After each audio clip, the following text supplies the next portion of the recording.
crisis averted, for now. Just hours before federal agencies would have had to start shutting down, the U.S. Congress voted to keep funding them.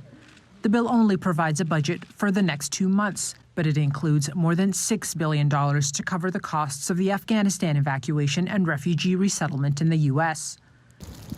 There's also more than $28 billion for disaster relief after a spate of wildfires and hurricanes across the country. By December, Americans will again be facing the prospect of a government shutdown. But between now and then, lawmakers must come to an agreement on what to do about the U.S. debt ceiling. The Treasury Secretary Janet Yellen is warning that if Republicans refuse to raise the debt limit by October 18th, the country would default on its loans for the first time in history. And that would plunge the U.S. into a recession.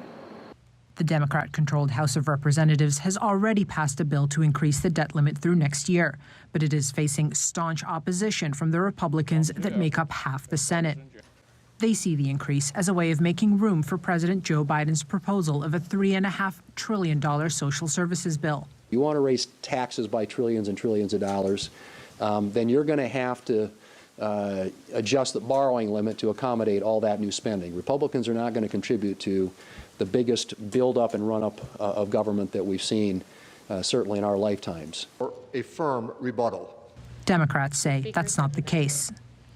Only 3% of the current debt that we're lifting the debt ceiling to accommodate has been accrued under President Biden.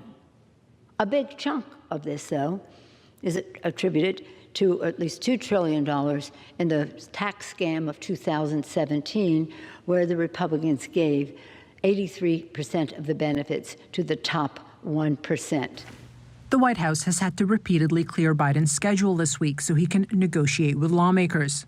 And the political squabbling will likely take all season. Yasmin Al-Sabawi, TRT World, Washington.